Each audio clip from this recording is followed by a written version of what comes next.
I think we'll probably keep this one a little bit shorter today.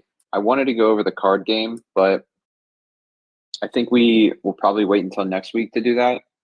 And let's just focus today on the game engine, and any questions around that, and a couple of the dev updates. How does that sound?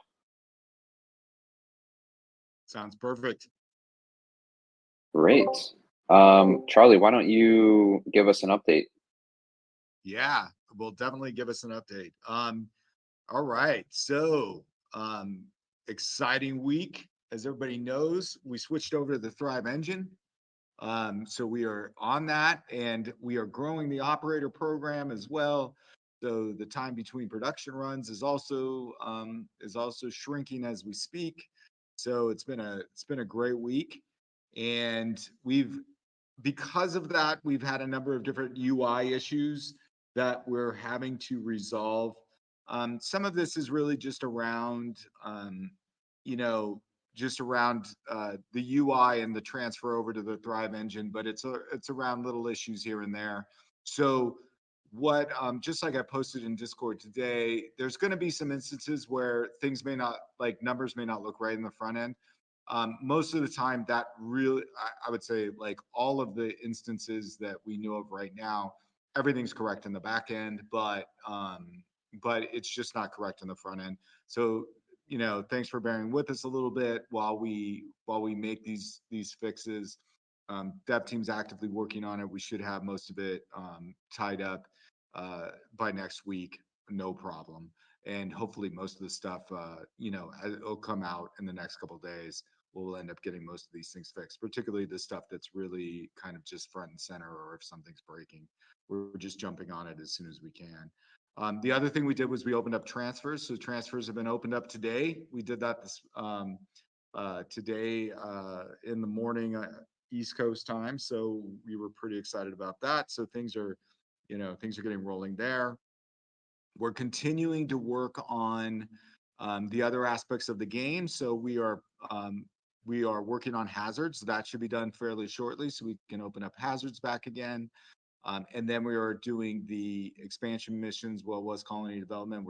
We're working on that as well to get that onto the blockchain, get that on the Thrive engine, and making that available as well as soon as we can on that. That's going to take a little bit longer than hazards, but it shouldn't take too long to get those back up and running. And then the one last update I guess we have is that we are continuing and getting fairly close to delivering on the next phase of the onboarding, which includes the free-to-play wallets, and then moving on to the full kind of Lunaris onboarding experience.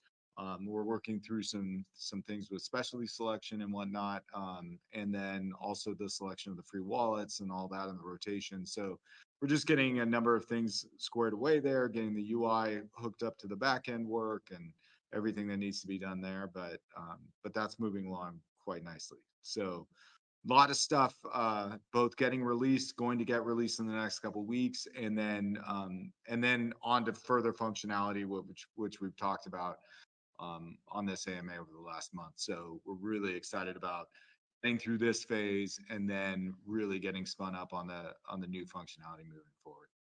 And that is the report for today. Thanks, Charlie.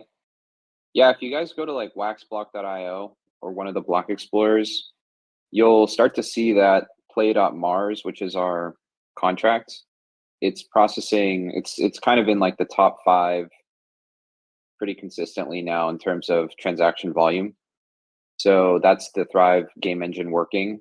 And we now have, I think, 6 or 7 million wax staked, which is great. And that allows us to basically get back to running the game every hour, which was the initial cadence that we were running the game. So the more wax that's staked, the quicker, like the more frequent we can process the Mars economy. Our goal is to just stay at 1 hour and have enough wax to sort of have, it run stable and the game economy to be up to date as it's running. And it looks like we're pretty much there, which is amazing. It kind of surpassed our goal. Our goal was, to get to meet that threshold in the first 2 months of the year, and we're already there in January. So that's fantastic. So thank you guys for basically supporting the game engine. And it's also great to see some new communities come in. We have SUS, which we're creating a mission patch for, and that will be a really exciting community. And then we're talking with a couple others that are interested in joining the ranks. So very exciting there. A lot of growth happening in that area. And let's see, there's also lots of progress on the Martian Resident game. We have some dust storm systems in there. There's a first person view with the astronaut helmet, like almost like an augmented reality display. So this is the first person view. You can see some of the atmospheric effects starting to take place. And there's almost like a little bit of a curvature to some of the displays, creating that effect, almost like a virtual reality effect, hint, hint. And so we're working on that. You can see some of the roads starting to form, and yeah, just generally a better looking atmospheric situation. This will only get better and better.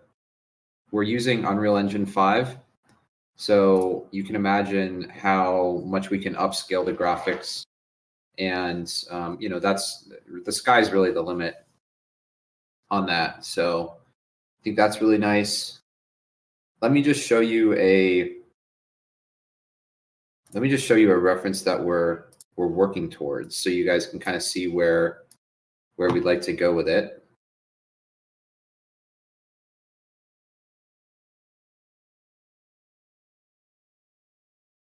So you guys can kind of see, this is also an Unreal Engine 5. And so this is really like where we can get to in terms of the visual fidelity. You can see some of the lighting effects. This would be a heavy dust storm, of course. But this is what Martian Resident will feel like. So I just wanted to share that just to show you guys how we're progressing with that, and what some of our goals are there. And yeah, so there's that. There's Martian Resident that's continuing to get developed. Charlie mentioned the biggest accomplishment from this week, which was launching the Thrive game engine, and the amount of work that has gone into porting over the game logic to the blockchain is pretty incredible. And the fact that it was a very smooth, quiet week is a testament to the amount of work and effort, because it pretty much worked seamlessly. And that's really a big deal, because it's a very sophisticated economy. There's a lot of moving parts, and to be able to move that over and still have it running is great. So as Charlie mentioned, there's a couple user interface bugs that we're working through. These are smaller things that can get solved quickly. You guys saw that the skills page went out again, which is great. We're going to have everything wired up there. And so the goal is really to get the game back up and operational in all aspects in the next couple of weeks. And we feel confident we can get the hazards back out there. And then expansion missions, is what we will be focusing on next. I think that with expansion missions, we're probably looking at somewhere mid-February spinning that back up. I'd say we're probably about a week behind schedule in terms of expansion missions going out, just because the game engine was, it was important for us to make sure that it was stable. So that took a couple more days just to test. But, we don't think that that's that big of a setback. And it's important for us to get the foundations correct.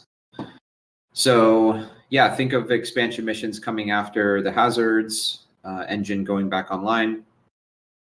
And we're prioritizing getting all of the game that has that we're all familiar with back up and running in a smooth way, and get the interface looking very polished for that. And then after expansion missions, we're going to be wrapping up the onboarding and free to play. The first wave of onboarding is finished now.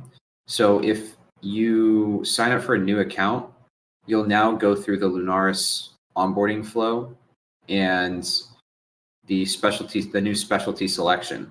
So all of that is now built out. And then the next step in that flow is to hook up the free to play wallets and then the learning center.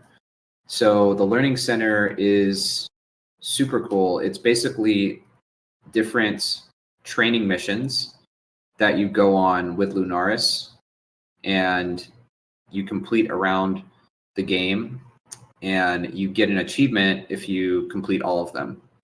So as a new player, you get straight into the learning center, and the first thing that you'll do is learn how to optimize your ownership and sponsorship selections. And once you figure out kind of how that works, we go over collection strength, we go over the different pieces of technology.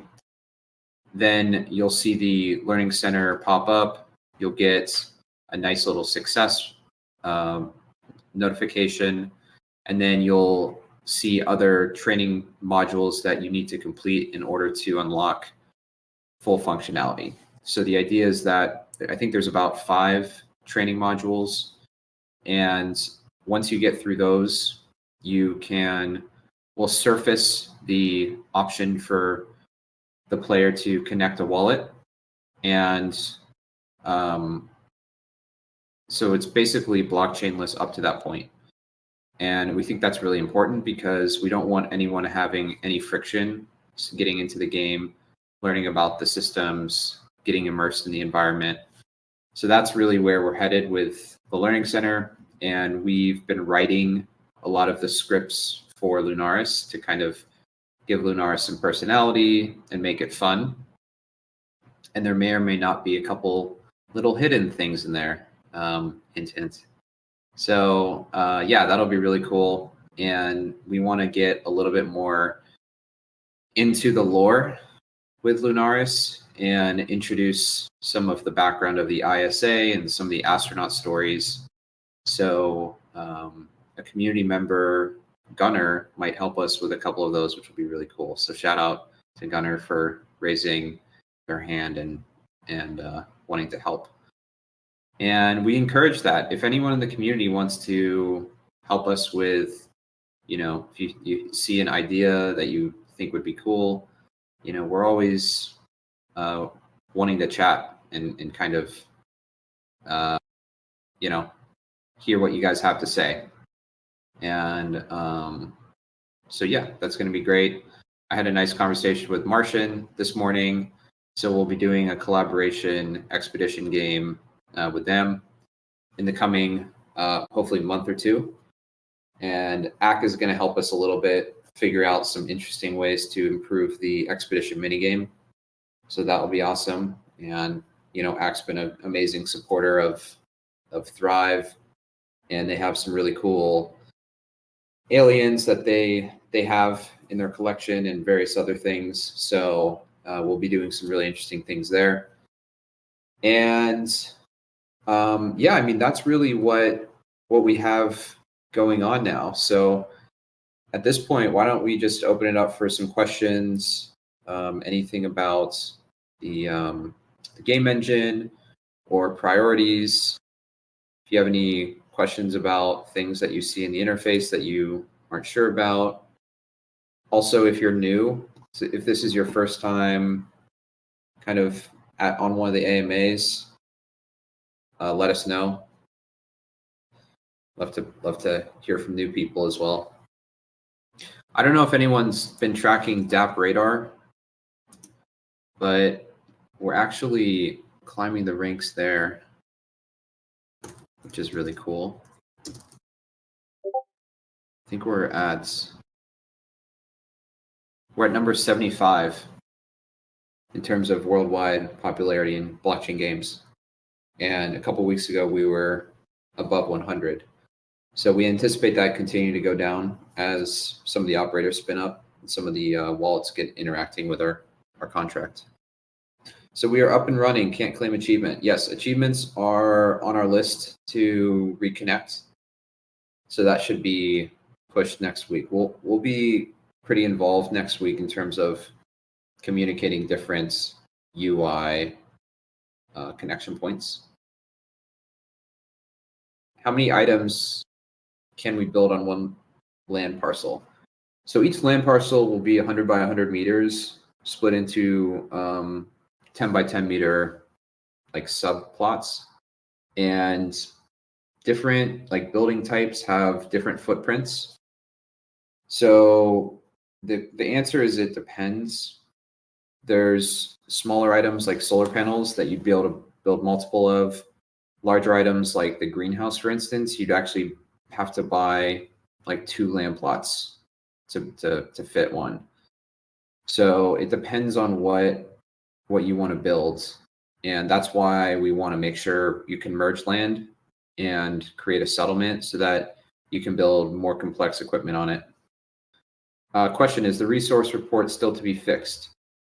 Yes, we do have that on the list to fix, and we will be able to fix it. So that should be integrated back into the game next week. One other thing to mention is we've made a change to which cards we count in the game, which is if you have a card listed on Atomic Hub Marketplace, either an auction or like a buy now listing, the game will no longer pick it up. So it needs to actually be in your wallet and not on a marketplace in order to get picked up by the game. And this is mostly because if we didn't do this, then we would have to start tracking wallets that players don't actually own. And there will be unintended bugs and weird things that will happen if we start going down that route. So yeah, you'll have to basically have your NFTs in your wallet and not listed on the market in order for them to be picked up by the game. So I Can't Spell says, do ownership sponsorship cards also not get picked up if listed on market? Correct. They will not get picked up if they are listed on the market. So just make sure to consider that in your listing strategy.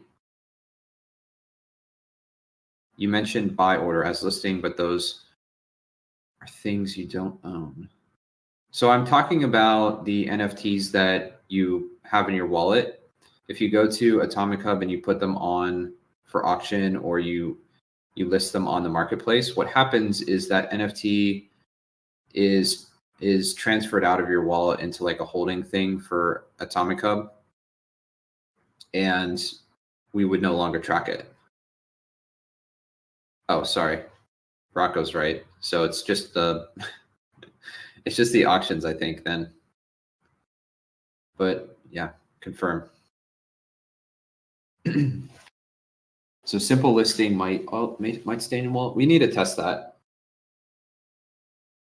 Someone can probably put the answer in.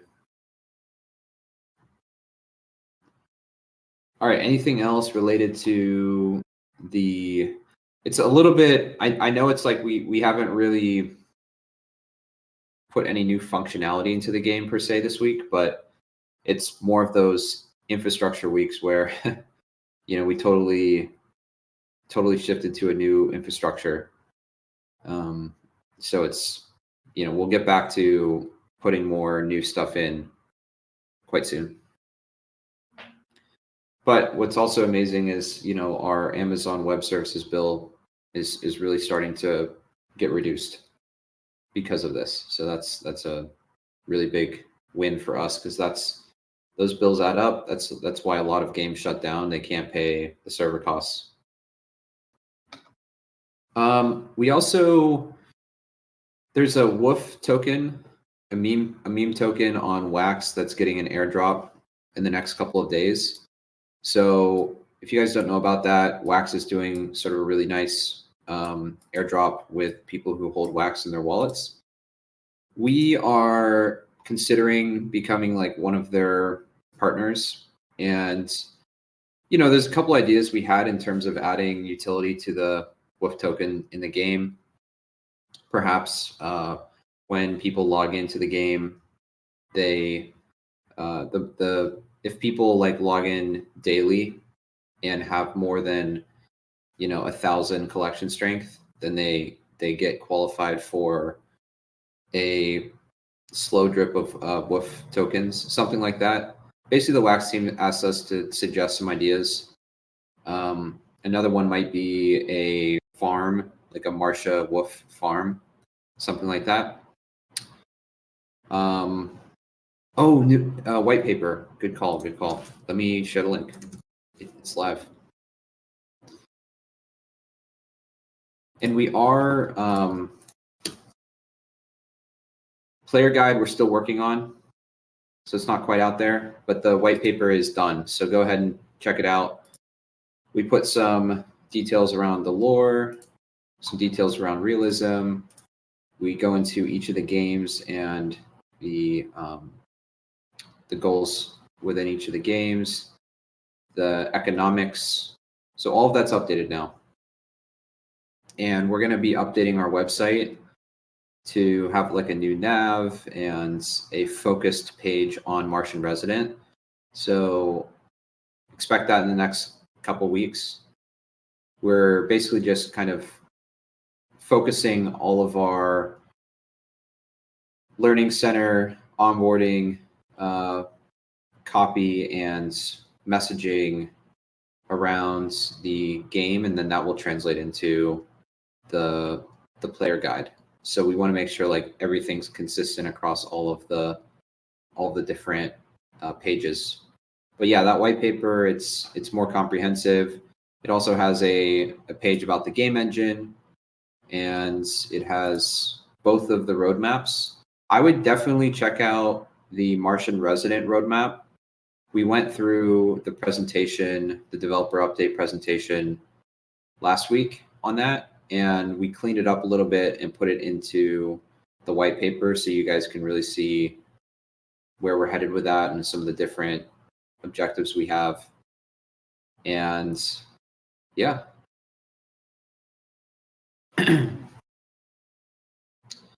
All right.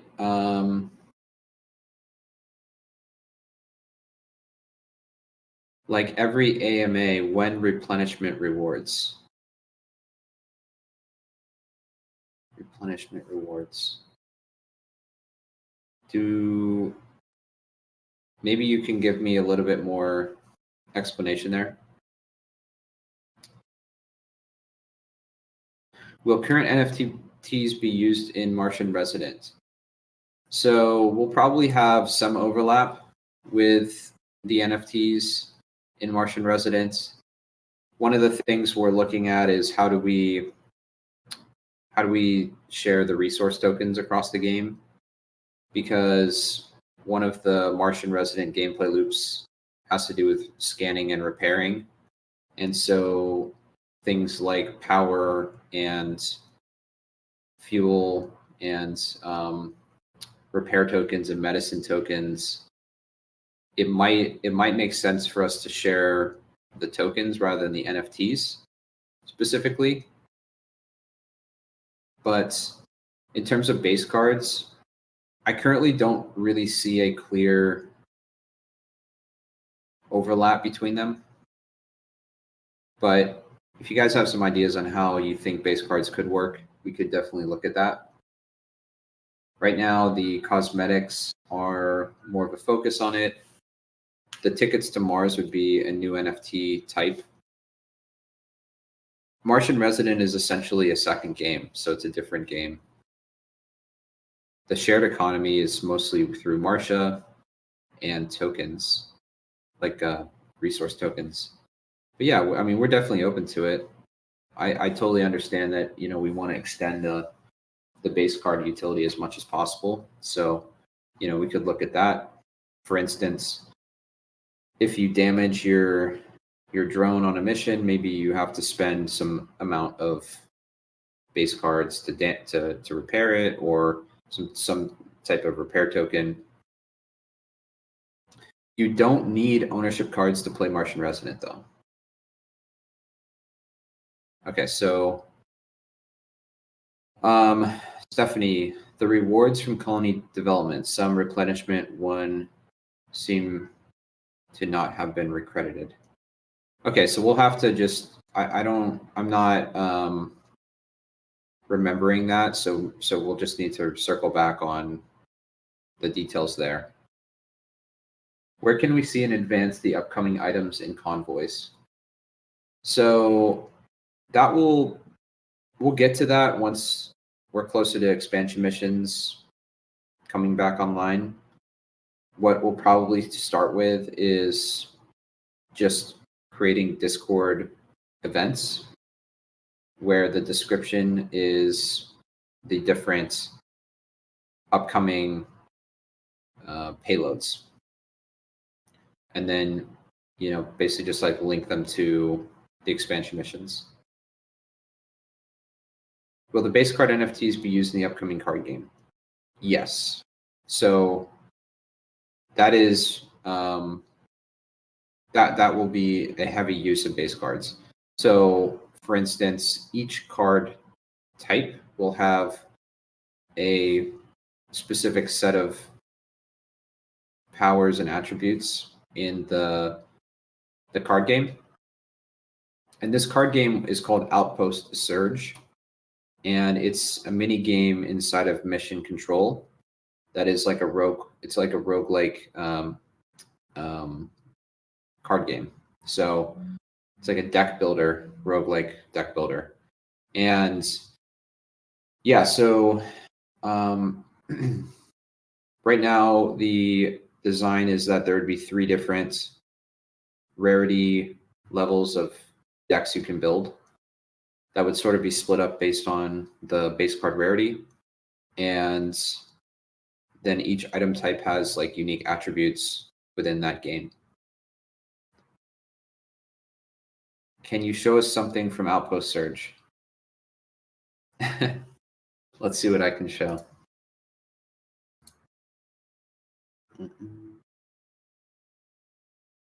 I'm glad you guys are excited about it. It's a really interesting game.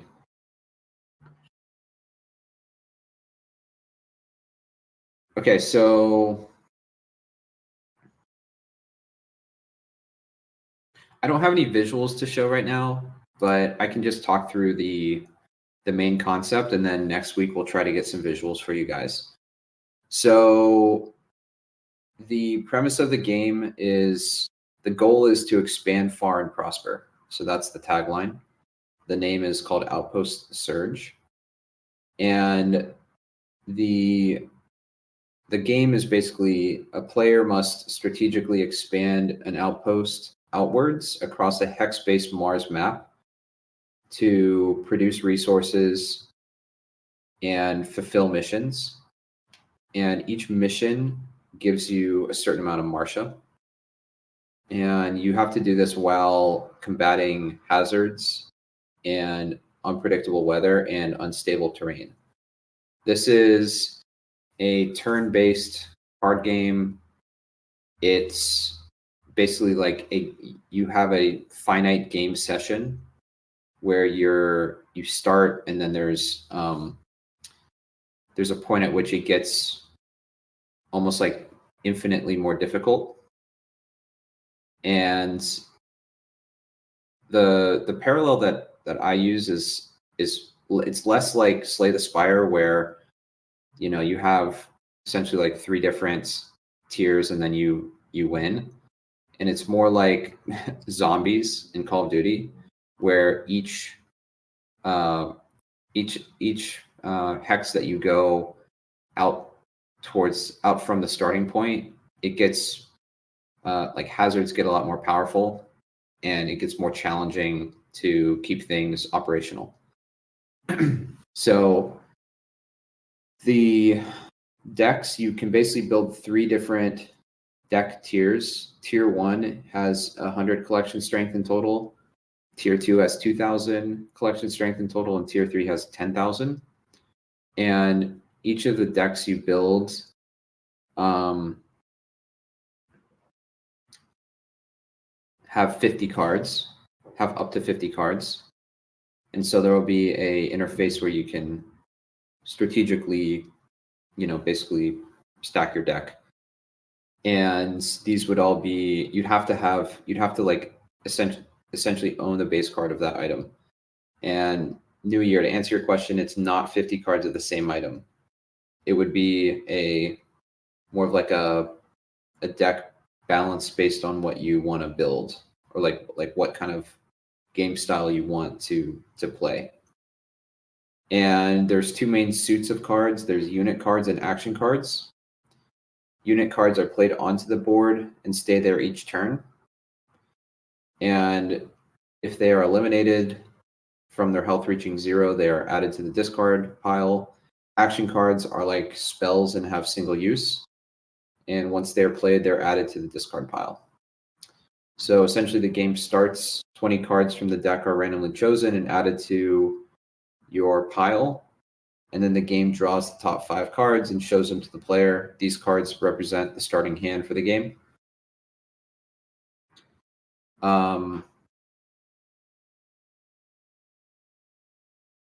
And the basic, the goal is there would be different missions that you have to reach. And those would be convoys, construction missions, and discovery missions. And once you reach them, you basically unlock Marcia. And then I believe the convoy missions, you also will have the option to stash Marcia or like extract Marcia. And that will allow you to keep the Marcia outside of the game session. So your goal is to basically extract as much Marcia as possible, but you still need Marcia in the game to you have to play a little bit of like risk and reward there. Can we get a preliminary list of which unique ability each card has? So that's probably something we can get to in the next couple of weeks. I don't know if we'll have that ready next week, but yeah, that we can do that for sure. Definitely before, long before the game comes out.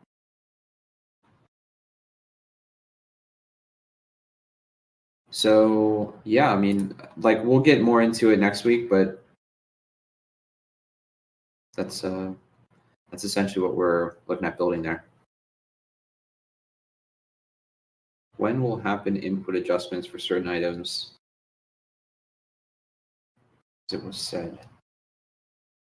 So I think each card in the card game will have inputs and outputs, but they will be different than the main mission control game. So it's a little bit more of like an arcade game.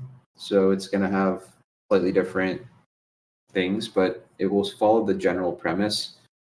One of the things we're trying to do with it is simplify the resource chain to 5 resource types so that it plays a lot faster. And so that's essentially what we're doing there. Okay, so when will the input adjustments happen for the main mission control game? So like Charlie was explaining, the blockchain has accurate inputs and outputs. The interface has yet to account for specialties, skills, innovations, all that stuff.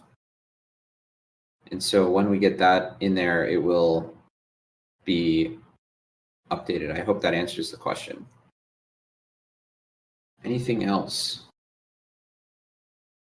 All right. Well, thank you guys. Crafting Outlook. So it's coming up on the roadmap. We're going to get through expansion missions. We're going to get through the hazard system, and then we'll be pretty close to crafting. We also want to make sure to update the NFT bridge and make sure that the Binance chain has all the functionality activated as well. So that will be a priority. All right. All right, everybody.